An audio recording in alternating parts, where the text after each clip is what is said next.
When you're gonna have something done to your home that the other contractor is really good at, it's their profession, but they have to access the roof or work with the roof, you want to have a roofing contractor deal with that part of it. Some things connect to the roof even though it's not part of what they do. So you may have a dish put on your roof because you have a satellite hookup. You may have a power pole that needs to be changed out because you're changing out. So we had a homeowner that we went out there just for maintenance. He wanted to get the moss taken care of. Well, he had clearly been updating his house, getting some things changed. He had a brand new breaker box installed into his house. He had a brand new pole that goes out of the roof for the power lines to run into. So the power company did a really good job. They put a brand new mast in there. They've got it anchored in, the new box and everything. But power companies aren't roofers. And so when they installed it, they took the metal flashing that keeps the water out of your house and they just slid it down over top of the roof, added 4 screws and added a bunch of mastic tar around this flashing and said, oh, we're good.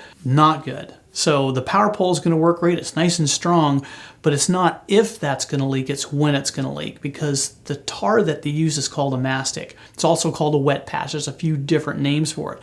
That's a temporary patch that's not designed for permanent use. And so as it gets dry and brittle and cracks over the next few years, it's going to expand and contract, open up. That homeowner will then get a leak right at the power pole. So if you're going to have a company work on that, have the roofer set up to come in right after they do it and correctly install that.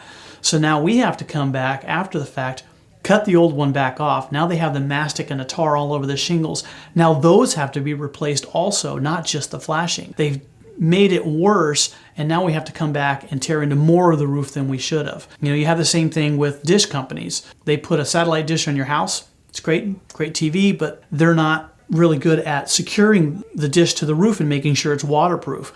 We've seen them just run great big lag bolts. It's a great big metal bolt right through the plywood with nothing securing it, so it can actually move around, or they just add a bunch of tar to it. Dish companies are trying to get away from that, and they're adding more to the siding and things like that. But if they install it on your roof, have a roofing professional like ourselves secure it. There's different ways of doing that. We can add ice and water. It's a sticky membrane. We can secure it the correct way. Just make sure water's not going to get in, flash it in correctly. So there's different parts and pieces to a roof that other companies may not deal with. Have a roofing company like ourselves scheduled to come in right after they install it and install it correctly so you don't leak. We can see if it's been moving around. We can see if the bolts are loose. We can see, sometimes you may get to a guy that installed the dish and he did it right. We can say, hey, you know what, it's fine, let's leave it alone. Or we can look at it and go, wow, no, you're going to start leaking there. And not only is it going to leak there, but a lot of times those dishes, they're not on the inside of the house, they're on one of the outside eaves, so the homeowner doesn't even know it's leaking.